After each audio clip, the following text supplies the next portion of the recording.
వీళ్ళు పరిపాలించింది 1925 దాకా. 1925లో ఒక కూ జరిగింది ఇరాన్లో. రేజా పెహెల్వి డైనాసిటీ అని చెప్పి ఒక డైనాసిటీ వచ్చింది. అది మనం తర్వాత షా ఆఫ్ ఇరాన్ అని వింటాం మనం. రేజా పెహెల్వి వచ్చిన తర్వాత వీళ్ళు రేజా పెహెల్విని ఆయన రాజాగా వచ్చారు. దాని తర్వాత ఒక 1940sలో ఒక కూ జరిగింది అక్కడ. మళ్ళీ ఈ బ్రిటిష్ అండ్ రష్యన్స్ వచ్చి వీళ్ళ మీద దాడి చేసి ఆక్యుపై చేసుకుని, ఎందుకంటే వీళ్ళ భయం ఏమిటంటే సెకండ్ వరల్డ్ వార్లో వీళ్ళు రేజా పెహెల్వి వాళ్ళు జర్మనీతో కలిసి రష్యా మీదనో మిగతా అలైడ్ ఫోర్సెస్ మీద దాడి చేస్తారని డౌట్ ఉండే వాళ్ళకి. Okay, it's fascinating story again. ఎందుకంటే మన హిస్టరీ ఆఫ్ ఇరాన్ అక్కడి నుంచి మొదలవుతుంది టెక్నిక్. దానికోసం ఇప్పుడు కూడా ఇరానియన్ లీడర్స్ ఎప్పుడప్పుడు ట్రంప్ దగ్గర చెప్తుంటారు, మీ హిస్టరీ 250 సంవత్సరాలు ఇప్పుడే మీరు సెలబ్రేట్ చేసుకున్నారు నిన్న, మాది it goes back to 5000 to 6000 years. Of course they were not Muslims. అప్పుడు ఒట్టమన్ ఎంపైర్ టైం నుంచే ముస్లిమ్స్ రావడం మొదలుపెట్టారు. దాని తర్వాత షియాస్ మనం చెప్పాను చూడండి, ఇప్పుడు 12 షియాస్ దాంట్లో వస్తుంది అన్నమాట. సో ఇట్లాంటి దానికి మనం చూసుకుంటే వస్తే ఇరానియన్ హిస్టరీలో మార్పు. రేజా పెహెల్వి వచ్చారు, 40sలో డిపోజ్ అయ్యారు. దాని తర్వాత మళ్ళీ ఆయన తీసుకొచ్చి they was a gentleman called Mossadegh, first elected president of Iran. Was it a president of prime minister I forget, but elected. Democracy ఉండే ఇరాన్లో, ప్రాపర్ డెమోక్రసీ ఉండేది. కానీ ఆయన కూడా పాపం ఆయన ఒక చాలా మంచి మనిషి ఉండే. ఈ బ్రిటిష్ వాళ్ళు ఆ టైంలో ఇరాన్ ఇప్పుడున్న స్ట్రెయిట్ ఆఫ్ హార్మస్ అక్కడి నుంచి అంతా దే స్టార్టెడ్ డిగ్గింగ్. ఆయిల్ దొరకడం మొదలుపెట్టింది వాళ్ళకి ఇరాన్లో.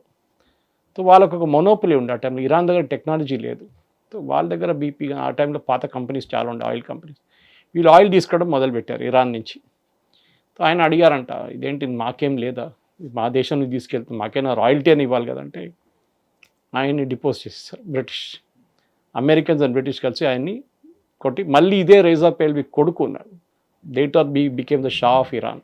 ఆయన తీసుకొచ్చి కూర్చోబెట్టారు. It took a decade, it took a generation. Exactly. And 1979లో the same Shah of Iran was deposed, Reza Pahlavi two.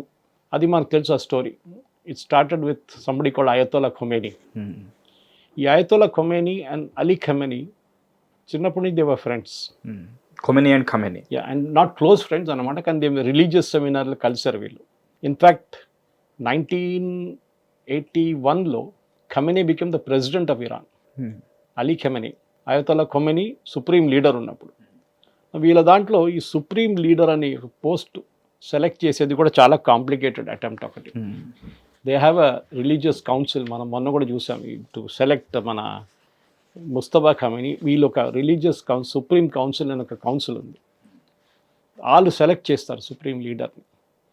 కానీ ప్రాబ్లం ఏమొచ్చిందంటే, అఫ్కోర్స్ అయతోలా ఖొమేనీ 79లో వచ్చారు. ఆయన్ని దానికన్నా ముందు ఇంకో హిస్టరీ ఉంది ఆయనది. ఆయన షా ఆఫ్ ఇరాన్ వ్యతిరేకంగా చాలా మటుకు ప్రొటెస్ట్ ఆర్గనైజ్ చేయడము, స్పీచెస్ ఇవ్వడము, మాస్క్లో సర్మన్స్ చేయడం మొదలుపెడితే షా ఆఫ్ ఇరాన్ ఏం చేస్తారు, ఆయన తీసుకొని నజాఫ్ పంపించేశారు. పక్కన ఇరాక్లో నజాఫ్ అని ఉంది, it's very holy place for the Shia Muslims. Najaf అక్కడ పంపించారు. అక్కడ వీళ్ళు అనుకున్నారు అక్కడ వెళ్ళి he will become quite religious టీచింగ్స్లో వెళ్ళిపోతాడు అనుకుంటే అక్కడ కూడా ఆయన మొదలుపెట్టిండు. మళ్ళీ నేచర్ అలాగే ఉండేసరికి వేరెవర్ హీ వెంట్. అప్పుడు Saddam Hussein was the ruler of Iraq. ఆయన చూసి ఆయనకు భయం వేస్తుంది, ఎందుకంటే దే ఆర్ నాట్ షియాస్, వాళ్ళు మైనారిటీ. షియాస్ ఇప్పుడు కూడా ఇరాక్లో షియాస్ ఉన్నారు. In fact this body of Ali Khamenei ఇప్పుడు నజాఫ్ తీసుకెళ్తారు. నజాఫ్ నుంచి కర్బలా తీసుకెళ్తారు. Karbala is one of the most holiest places for Islam. అక్కడి నుంచి మన మషాద్ తీసుకొస్తారు, ఆయన బర్త్ ప్లేస్. అక్కడ మన ఏం చెప్తారు, ఐ మీన్ ఉర్దూలో చెప్పిన దఫ్నా దియా జాయేగా, that is it will be kind of late to rest. ఈ స్టోరీ ఒకటి ఉంది. So 81 itself Ali Khamenei was very powerful. And వాళ్ళ హిస్టరీ ఇంకో హిస్టరీ ఉంది అలీ ఖమెనీ ఫ్యామిలీది. వాళ్ళు ఒరిజినల్లీ అజర్బైజాన్ నుంచి, which is northern Iran. Azerbaijan ఇప్పుడు కూడా ఉంది, Azerbaijan is there even now. Initially it was part of Soviet republics ఉండే, తర్వాత అది రష్యా సోవియట్ యూనియన్ స్ప్లిట్ అయినప్పుడు అజర్బైజాన్, తుర్క్మెనిస్తాన్, చాలా ఆర్మీనియా, చాలా కంట్రీస్ సపరేట్ అయిపోయింది. అట్లా యూక్రెయిన్ మొత్తం. సో దాంట్లో అజర్బైజాన్లో వాళ్ళ ఫాదర్ ఒక రిలీజియస్ క్లెరిక్ ఉండే. And they are from what is called Azeri, ఒక మైనారిటీ. ఇరాన్లో ఒక మైనారిటీ కమ్యూనిటీ ఉంది, కానీ majority. They are big population, but not population wise majority, population wise minority, but influence wise చాలా మట్టుకు. And then Persians are anyway majority ఇరాన్లో. ఈ story ఇక్కడ ఉందన్నమాట. సో ఈ వీళ్ళ ఫాదర్ అలీ ఖమెనీ వాళ్ళ ఫాదర్ కేమ్ ఫ్రమ్ అజర్బైజాన్. ఆయన వచ్చి తర్వాత నజాఫ్లో ఉన్నప్పుడు ఈ went to Najaf after that religious టీచింగ్కి. అక్కడ he met his Khamenei's mother, second wife. ఆయన పెళ్లి చేసుకున్న తర్వాత వాళ్ళకి 8 మంది అబ్బాయిలు ఉన్నారు, 8 బాయ్స్. దాంట్లో ఒకరు Ali Khamenei. Okay, and he was also like వాళ్ళ ఫాదర్ లాగానే రిలీజియస్ టీచింగ్స్లో ఉన్నారు. వాళ్ళ మదర్ ఏమో ఆయన హిస్టరీ అండ్ పర్షియన్ లిటరేచర్ అంతా నేర్పించారు. తర్వాత ఈ బికేమ్ సీనియర్ వెళ్తూ లాస్ట్లో ఖొమైనీ 1989లో అయోతోలా ఖొమైనీ చనిపోయినప్పుడు ఈయనని నెక్స్ట్ సుప్రీం లీడర్గా ఎన్నుకున్నారు. కానీ దీనికన్నా ముందు కూడా ఘటన జరిగింది. ఇన్ఫ్యాక్ట్ ఇన్ 82 ఏం జరిగిందంటే ఈయన ఒక మాస్క్లో, తెహరాన్లో ఒక మాస్క్లో సర్మన్ ఇస్తున్న టైప్లో ఎవరో ఆయన ముందు ఒక టేప్ రికార్డర్ తీసుకొచ్చి పెట్టారు. ఆ టైంలో టేప్ రికార్డర్ ఉండే కదా, ఆ టైంలో వీడియో లేవు, ఏం లేవు. కానీ ఒక వీడియో ఉంది ఆయనది, దట్ బ్లాస్ట్ హ్యాపెనింగ్. ఈ టేప్ రికార్డర్ 1 మినిట్లో ఆయన మాట్లాడుతూ 1 మినిట్ తర్వాత it blast. Okay, he was badly injured. అప్పుడే చనిపోతుండే ఆయన almost. When was this sir? 1982 I think it's 82 if I'm not mistaken. 81లో ఎలెక్ట్ అయ్యాడు, 82లో అయింది. 82 he became this assassination attempt happened on him అన్నమాట. ఓకే, నా నోట్స్ ప్రకారం అదే ఉంది. It's somewhere in 82 it happened. Early 80s. Okay, let's consider early 80s.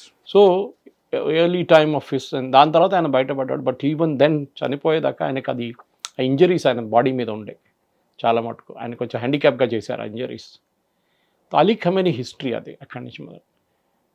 Almost 36 సంవత్సరాలు సుప్రీం లీడర్గా పరిపాలించారు. Versus Ayatollah Khamenei only 10 years.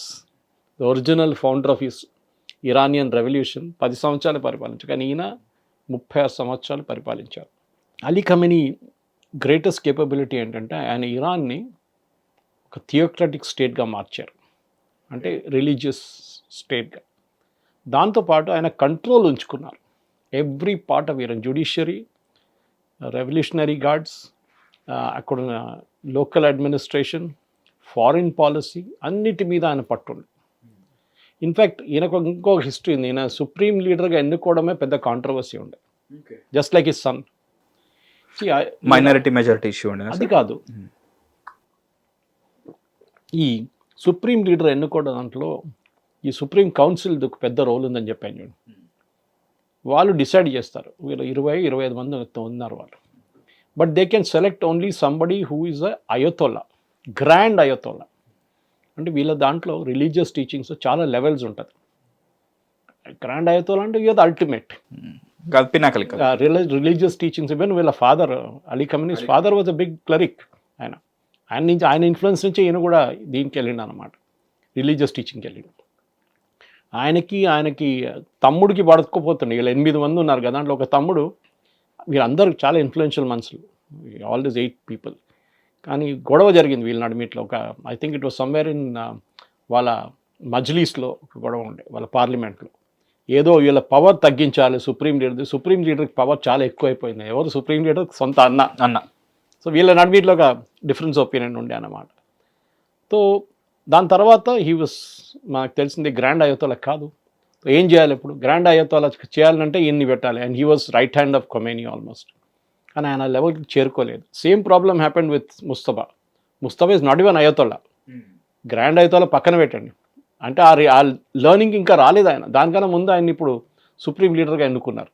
వీళ్ళేం చేశారు, ఈ సుప్రీం కౌన్సిల్ వీరు చట్టం మార్చేశారు ఆ టైంలో, టు మేక్ అలీ ఖమెనీ సుప్రీం లీడర్గా. దాన్ని మార్చి ఈ గ్రాండ్ అయోతోలా అక్కర్లేదు, సర్టన్ లెవెల్ ఆఫ్ కాంపిటెన్స్ ఉంటే చాలని చెప్పి ఎన్నుకున్నారు. సో దట్ ఈస్ వేర్ ఆయన ముందుకు వచ్చారు. ఇప్పుడు జరిగిన దానికి, ఇప్పుడు మన ఈ ఫ్యూనరల్ గురించి మాట్లాడుతున్నాం మనం, 5 రోజుల ఫ్యూనరల్. దాంట్లో తెహరాన్లో ఫస్ట్ డే అన్ని వరల్డ్ లీడర్స్ చాలామంది వచ్చి రెస్పెక్ట్ ప్లే చేస్తారు. Except for Europe and US, చాలామంది బయట దేశం నుంచి వచ్చారు. కొంతమంది రాలేకపోయారు, యూఎస్ థ్రెటన్ చేశారంట. కొంతమందికి భయం ఉండే, ఇజ్రాయేలీ వాళ్ళు బాంబు వేస్తారేమో అని. కానీ ట్రంప్ చెప్పారంట, ఈ 11 రోజులు ఏముండదు, they will be nothing there, 5 days actual ceremony. So క్వైట్గానే ఉందన్నమాట అన్ని. కానీ ఇప్పుడు ఈ బాడీ ఇక్కడి నుంచి ఆయన సతీమణి, wife, his daughter and son, granddaughter, వీళ్ళందరూ బాడీస్ ఉన్నాయి. దాన్ని నజాఫ్ తీసుకెళ్తారు ఫస్ట్. చెప్పాను చూడండి, ఇరాక్లో ఉంది అది. It is not in Iran. So చాలామంది అడగొచ్చు మళ్ళీ అది వీళ్ళు ఇరానియన్స్ అక్కడ ఎందుకు వెళ్తున్నారంటే అక్కడ చాలా మటుకు ఇట్స్ బిగ్ షియా. నేను చెప్పాను చూడండి, నజాఫ్ అంటే షియా వాళ్ళది చాలా ఇంపార్టెంట్ ష్రైన్, అది ఇమాం మొహమ్మద్ అని కనెక్షన్ ఉంది ఒకటి. సో అక్కడ వెళ్ళిన తర్వాత అక్కడి నుంచి it will go to Karbala, which again is a very big historical happening in వాళ్ళ ఇస్లాం క్యాలెండర్లో, సపరేట్ స్టోరీ అది ఒకటి. అక్కడి నుంచి మషాద్కి తీసుకెళ్తారు, where he'll be buried, his home town, అక్కడే ఆయన పుట్టారు అనమాట. సో ఇది అలీ ఖమ్నీ ఒక లైఫ్ హిస్టరీది ఒక కంప్లీషన్ అయిపోతుంది అక్కడే. కానీ ఇప్పుడు చాలా మటుకు క్వశ్చన్ ఏమొస్తుందంటే ఇరాన్ ఈ కొత్త లీడర్షిప్లో ఎట్లా బయటికి వస్తారు, ఎట్లా ముందుకు వస్తారు అనేది పెద్ద క్వశ్చన్ మార్క్గా మారిపోయింది. Okay, because it happened Ali Khomeini వచ్చినప్పుడు కూడా చాలా మటుకు డౌట్స్ ఉండే, ఏంటి అలీ ఖొమైనీ కేపబిలిటీ ఏముంది. దానికన్నా అయతోలా ఖొమైనీ వచ్చినప్పుడు కూడా ప్రాబ్లం ఉండే, ఎందుకంటే మాకు గుర్తుంది అయతోలా ఖొమైనీని సద్దాం హుసేన్ నజాఫ్ నుంచి ఫ్రాన్స్ పంపించారు. అక్కడ చాలా గొడవ చేస్తాడు. ఫ్రాన్స్లో ఏం జరిగింది, వీళ్ళు అనుకున్నారు ఫ్రాన్స్ వెళ్తే క్వైట్ అయిపోతారు, అక్కడ ఏం చేయరనుకున్నారు షా ఆఫ్ ఇరాన్.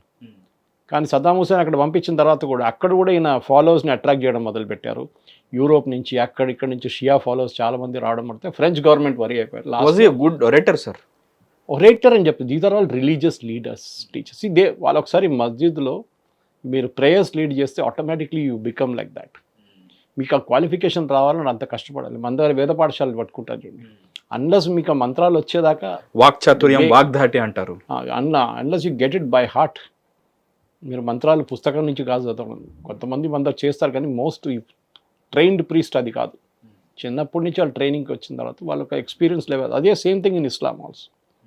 ఓకే, ఇది పెద్ద అడ్వాంటేజ్ ఉండే వాళ్ళకి ఈ రిలీజియస్ ఫ్యామిలీస్కి. ఏంటంటే నాన్నగారు తెలుసు, గ్రాండ్ ఫాదర్ తెలుసు, నాన్నగారు నుంచి కొడుకు, ఇట్లనే ఈ వీళ్ళ ఫ్యామిలీలో కూడా ఉండే అన్నమాట. And in spite of being from a minority community with in Iran, ఈయన పైన దగ్గర వచ్చారు. He became the president and later the supreme leader. What education can do to someone. And ఒక మాట మనం గుర్తుపెట్టుకోవాలి Mahesh, Iranian education system is one of the best in the world. Religious పక్కన పెట్టండి, వాళ్ళ దాంట్లో 98% to 99% లిటరసీ ఉంది వాళ్ళకి. More than Kerala. And technical education they are very good. దానికోసం ఈ డ్రోన్లు మిసైళ్ళు తయారు చేయడంలో they experts. Even nuclear technology present యుద్ధ సినారియోనే కదా సార్ దానికి పెద్ద nuclear technology. Not easy to nuclear AQ Khan నుంచి ఇనిషియల్ తెచ్చుకున్నారు పాకిస్తాన్ నుంచి, కానీ సెంట్రిఫ్యూజ్ తీసుకురావడం, దాన్ని తయారు చేయడం, ఇంకా ఒకసారి సెంట్రిఫ్యూజ్ తెచ్చుకున్న తర్వాత యూఎస్కి తెలిసిపోయింది వీళ్ళు సెంట్రిఫ్యూజ్ తెచ్చుకున్నారని. వాళ్ళు బ్యాన్ చేసి పడేశారు, ఎక్కడి నుంచి దొరకదు మీకు. ఇనిషియలీ వాళ్ళు జర్మనీ నుంచి ఇక్కడి నుంచి తెచ్చుకున్నారు స్మగ్ల్ చేసి, కానీ తర్వాత పట్టుకున్నప్పుడు వీళ్ళు దే కెన్ నాట్ గెట్, వాళ్ళే తయారు చేశారు. Reverse engineering, that is typical Iranian ఏం చెప్పాలి ఆంట్రప్రెనర్షిప్ అని చెప్పొచ్చు. వాళ్ళు చాలా హైలీ స్కిల్డ్ అన్నమాట. ఇది వాళ్ళకి పెద్ద అడ్వాంటేజ్ ఉండే. ఈవెన్ షా ఆఫ్ ఇరాన్ టైంలో కూడా education was the top priority. మీరు తెహ్రాన్ యూనివర్సిటీ, ఆ టైం తెహ్రాన్ యూనివర్సిటీలో ఉన్న అమ్మాయిల డ్రెస్సులు చూస్తే యూరోప్లో ఉన్నారా తెహ్రాన్లో ఉన్నారా అని తర్వాత కదా ఈ బుర్కలు హిజాబ్లు అన్నీ వచ్చింది ఈ ఖొమైనీ వచ్చిన తర్వాత. వద్దాం సార్, అక్కడికి కూడా వద్దాం ఇప్పుడు మనం. So this is where the changes happened అన్నమాట. సో చాలా మటుకు ఇరాన్లో ఇప్పుడున్న ఒక పెద్ద ప్రశ్న అందరు అడుగుతున్నది, ఇక్కడ ఈ యుద్ధం ఒకటి వచ్చింది ఆర్మీలో, ఈస్ నెక్స్ట్ ఏం కాబోతుంది. ముస్తఫా ఖమేనీ కనిపించట్లేదు, వాళ్ళ ఫాదర్ ఫ్యూనరల్కి రాలేదు, లేఖ ద్వారా పంపిస్తున్నట్టు అసలు అది నిజమా కాదో కూడా తెలియదు. ఎందుకు అడగండి ఆ ప్రశ్న, యూ ఆస్క్ యువర్ సెల్ఫ్. ఎందుకు ఆయన లేఖలు పంపిస్తున్నాడు కానీ ఆయన కనిపించట్లేదు ఎందుకు అని అడగచ్చు. ఎందుకంటే ఇరాన్లో there should be an element of continuity. Continuity లేకుండా ఏమైపోయింది, ఇరాన్ టిపికల్ ఇప్పుడున్న Iran, that is after Khamenei చనిపోయిన తర్వాత February 28 3 పోర్షన్స్లో డివైడ్ అయి ఉన్నారు. ఒకటి ముల్లాస్, రిలీజియస్ టీచర్స్, సెకండ్ IRGC, మూడోది పొలిటీషియన్స్. ఓకే, వీళ్ళు దాంట్లో కెరీర్ పొలిటీషియన్.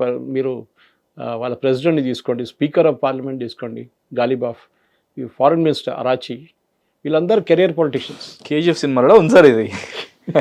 సో మనం ఇరాన్ గురించి మాట్లాడుతున్నప్పుడు ఏదో బ్యాక్వర్డ్ కంట్రీ ఆఫ్ఘనిస్తాన్ లాగా లేకుంటే టిపికల్ ఇస్లామిక్ కంట్రీ పాకిస్తాన్ లాగా అనుకున్నారు. It is not. వాళ్ళది గ్రేటెస్ట్ అడ్వాంటేజ్ వాళ్ళ education, even the medical education. మన దగ్గర కాశ్మీర్ నుంచి చాలామంది షియా స్టూడెంట్స్ అక్కడ వెళ్ళి చదువుకుంటారు ఇరాన్లో. మన గొడవ జరిగినప్పుడు స్టార్ట్ అయినప్పుడు February 20 చాలామంది తీసుకొచ్చాం మనం రిటర్న్ అక్కడి నుంచి. సో ఇరాన్ది ఒక అడ్వాంటేజ్ అది. సో ఇప్పుడు ఏం జరగబోతుంది after this funeral is all over, what next, అదొక పెద్ద